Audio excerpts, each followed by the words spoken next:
if you feel like you need equal outcomes, the only reason you feel like you need equal outcomes, logically, that would make sense, is because you feel like we're the same. Because if we're different, we're going to have different outcomes. Right. What's wrong with different outcomes? What's wrong with the women that want to be in STEM, going to do STEM, and the women that want to not be in STEM and they want to do something like a teacher, a nurse, or whatever that is, a mom, or whoever, or whatever they want to do? Why are they looked at like, oh, you're not fighting for the cause of equality? You're being too feminine. Well, when they adopt that mindset, that's what's enslaving them. That's what's enslaving them. And you know, Johann Wolfgang Gang Van Gogh said, none are more hopelessly enslaved than those who falsely believe they're free. Okay. None are more hopelessly enslaved than those who falsely believe they're free. So women have fought to be liberated, and now they falsely believe they're free, but they're enslaved by trying to chase after being like a man. You're enslaved by this. Watch this. You gotta stop buying into the ideology that everything is male oppressive patriarchy, and some people have really bought into that ideology, right? And then it starts to manifest in, you know, women wanting to be, you know, liberated and fighting for, you know, equality of outcomes. Freed. They want to be freed is what you see that's happening. And it's actually really sad because it's the reverse. You're actually suppressing who you are. And so what freedom is found in that? Well, see, you actually get more freedom with restrictions than without restrictions. That flies in the face of conventional thinking. Okay. You actually have more freedom with restrictions than without restrictions. Imagine our freedom to move about the highways because we have restrictions, we have rules, right? People who have restrictions, and particularly self-imposed restrictions. So I'm all about having liberty and autonomy to self-govern, but with freedom comes responsibility. And so I'm going to take the responsibility to restrict even my own freedoms, right? So like, if you have more restriction in your diet, you have more freedom in your body, right? If you have more restriction in your financial management, you have more freedom in the lifestyle that you live, right? So this idea that, you know, women are being restricted, they want to be, you know, liberated. Yeah, you should be. You should have the freedom of opportunity. Simultaneously, like, choose not to can be a healthy choice. To choose not to pursue some things, to choose not to operate like a man. One, we've already proven, like, at least from a physical standpoint, you're not the same as a man. So, like, maybe you don't have to try to compete in that space. Right. I wouldn't want to compete in that space. Right. And so here's the next step in a logical trail of, well, if we're getting different outcomes, then this must be, you know, some sinister plot that's in place. Okay. If men and women aren't making the same money, then there must be a problem. If women aren't represented equally in all the same fields, then there must be something sinister here, because we're the same. And a woman can do anything that a man can do. So if we're the same, and a woman can do anything that a man can do, then how come more women aren't represented in STEM? Then how come women aren't, you know, being paid the same amount, right? We don't start to look at, like, the underlying contradictions that take place if we, you know, follow this ideology, right? Like, we want equality of opportunity, but we don't want equality of outcomes. Right. Because the feminists only want equality of outcomes when it benefits them. That's very true. Right? We talk about equal representation. Do women want equal representation in prison population? No. More men go to prison than women. Right. Men are more likely to commit suicide. Do they want equal representation in homeless population? They want equal. How come nobody ever is demanding or fighting for dangerous jobs? Like, we need more women in STEM. We don't say we need more women coal miners. We need more women on the front lines in Ukraine. Right. It's about equal representation. See, so this idea that, well, if we're not getting equal outcomes, if we're not getting the same amount of politician leaders that are men and women. The Congress is this amount. We should have, if women are half the people, there should be half the Congress. If women are half the people, there should be half of STEM. Well, you don't have men in teaching as much. You don't have them in nursing as much. Or cosmetology. All of these different things. Why? Because when you leave people to their own devices, would this shock you? Maybe the notion is men generally tend to be more interested in things and women tend to be more interested in people. Right? So if you're more, you have to have a high propensity for interest in things to be an engineer. And to be a nurse, teacher, you have to have a high propensity for interest in people. Maybe that's the nurturing part. Maybe it's not some huge suppression of rights and equality, right? Wasn't there a study done somewhere where the women chose, what was it? And they still chose Nordic countries. Okay, in Nordic countries, and the women still chose the more caring fields, the more nurturing fields, the more supporting fields, and men still chose the more driven leadership fields. Yeah. So the more egalitarian a society is, the more they try to suppress the differences and say everybody's the same, because this gets into the nature versus nurture argument. Because the feminists say, well, this is just because you're not raising girls the same way you're raising boys. Well, the more they try to push for equality of outcomes, the more they exaggerate the differences. So people start to see, like, you know, women and men are more different the more you try to make them the same. Okay. Right? And so we have to, like, this is very important when it comes to our relationships. And this is going to start to connect the dots to, well, what's got to do with marriage? What's got to do with relationships? Even in Japan, they're starting to have population concerns because the women aren't attracted to the men because they have an androgynous society. Where you see, like, some of the Japanese, you know, men, the Japanese boy bands, they look like girls. They do. They look effeminate. Right? So you're doing yourself a disservice. You're arguing against your own interests by saying women can do anything that men can do. Men and women are the same. Well, if you start to buy into this ideology, and ideology, you know, you might have started off rejecting at the beginning, like, I don't believe men and women are the same. Yeah, because of top of mind, the conversation is going on right now. But have you ever said stuff like, well, we need equal representation in STEM. We need equal this. We need equal that. If you feel like you need equal outcomes, the only reason you feel like you need equal outcomes, logically, that would make sense, is because you feel like we're the same. Because if we're different, we're going to have different outcomes. Right. What's wrong with different outcomes?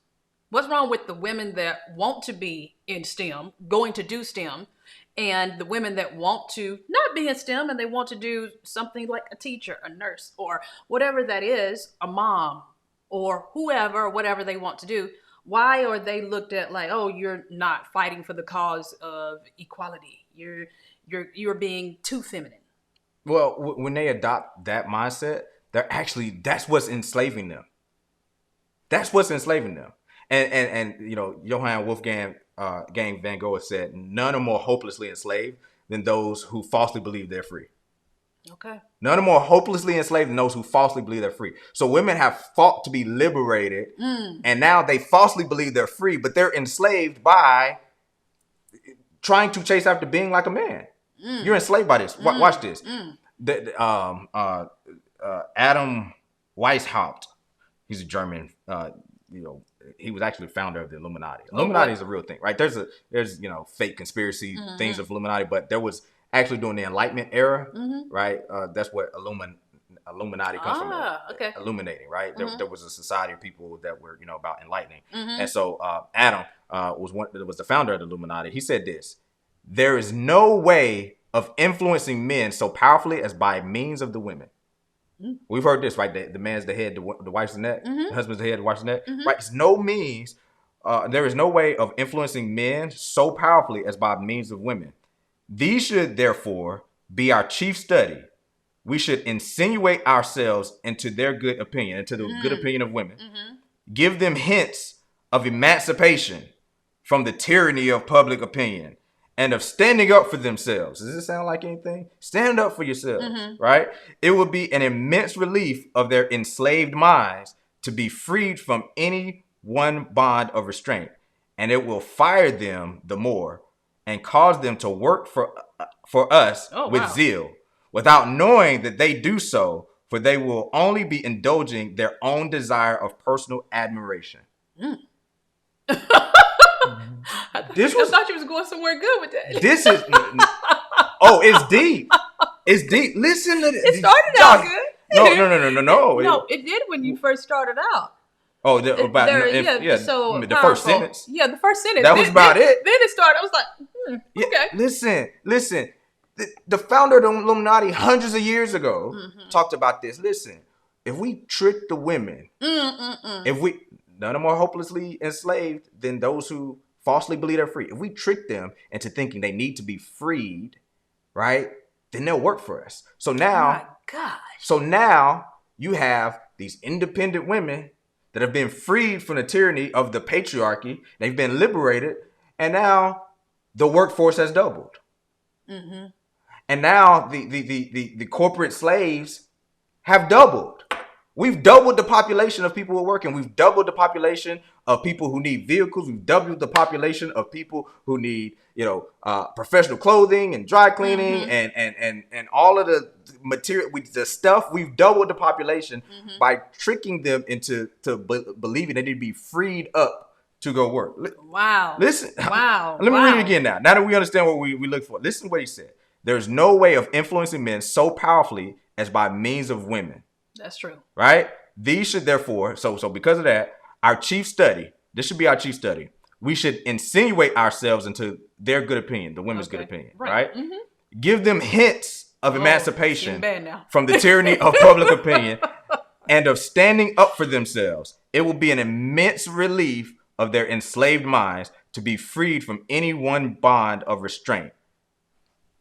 Be freed of any bond of restraint. Don't let no man tell you nothing. Don't let them keep you at home. Don't let them, be free from every single bond. Free the nipple. Like what if the whole free the nipple was some? Heard that. You ain't heard free the nipple? You women burning their bras and that's what it's called? Free the nipple. Okay.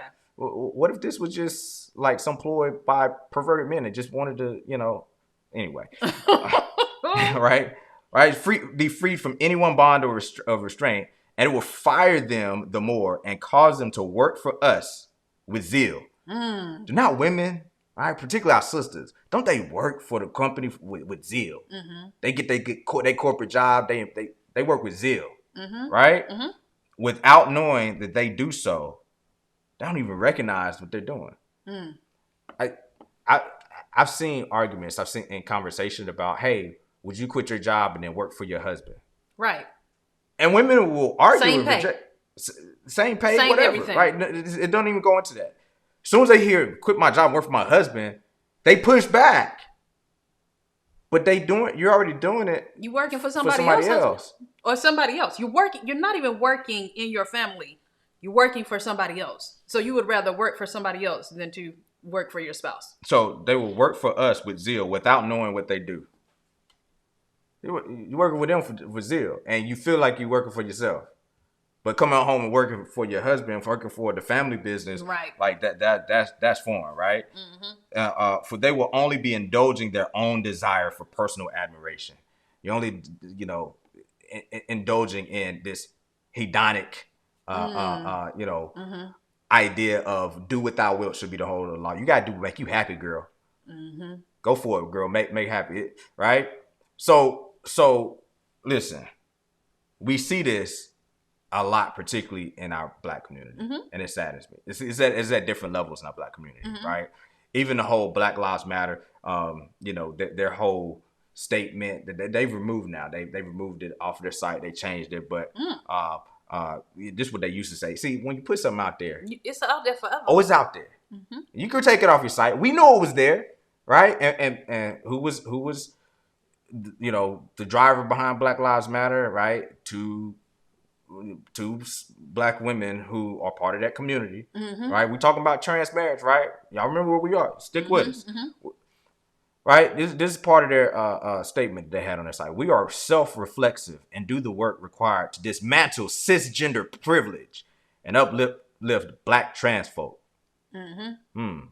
especially Black trans women who continue to be disproportionately impacted by trans antagonistic violence.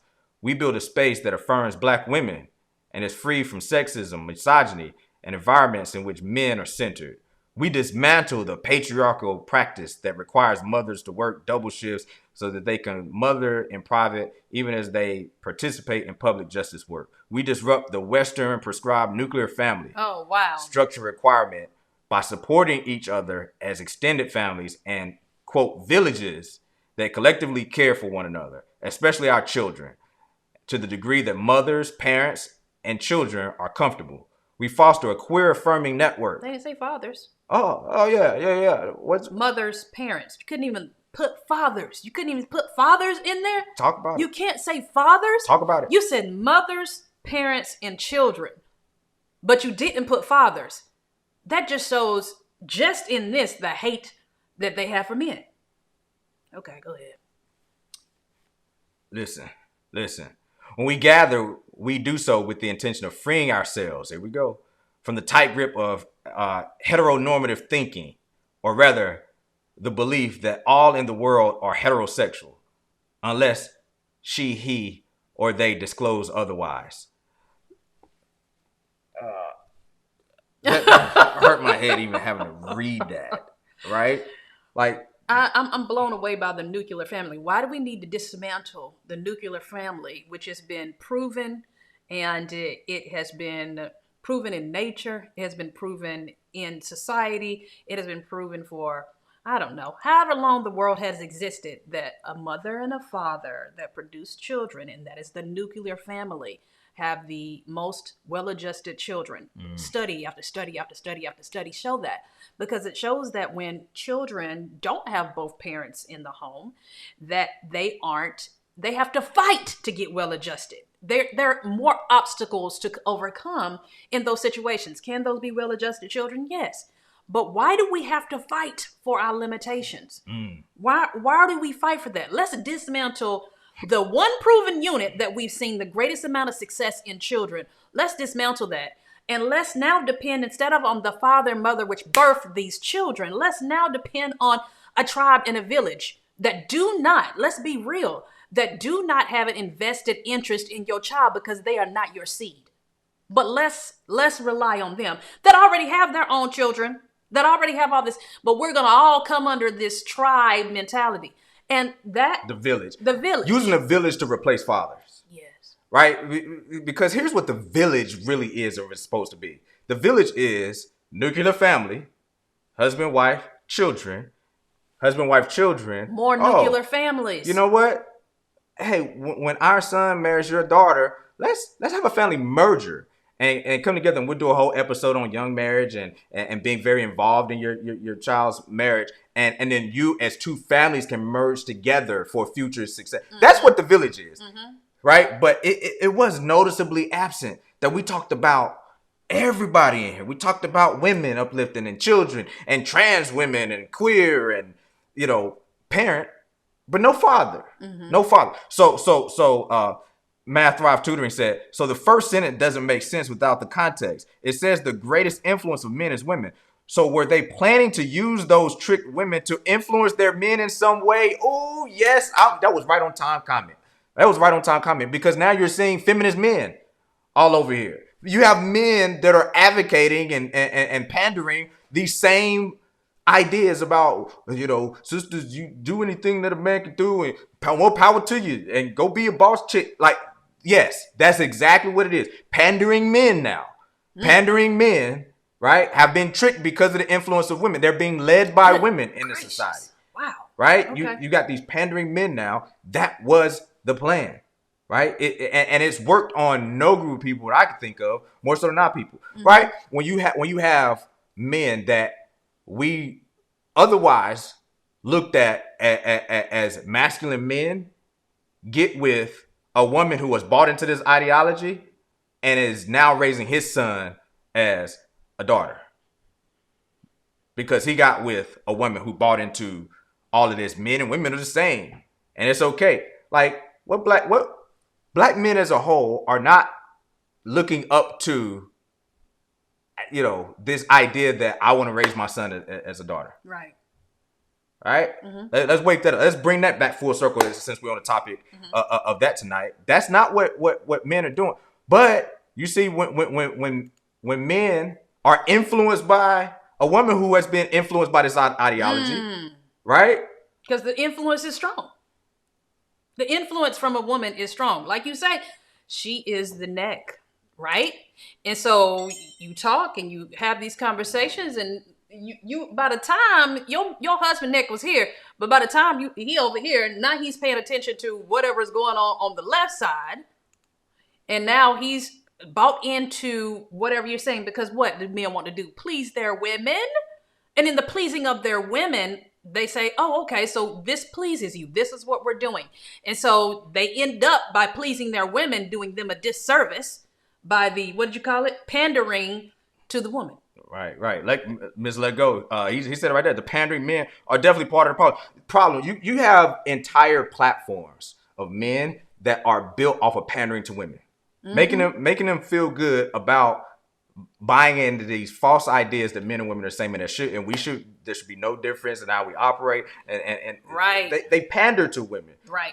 About, well, how come if a man does this, it's okay, but if a woman, because we're different. There are double standards. Some double standards work in our favor as men. Some double standards don't. Some double standards work in your favor as a woman. Some don't. But we are different. It's okay. And you talked about fighting for your limitations. Listen, I'm I could be off in this because I don't really pay attention to other cultures, but it appears to me that no group fights against their own interests more than Black women. And it saddens my heart. I'm not saying this as a shot. I don't want it to be that way, right?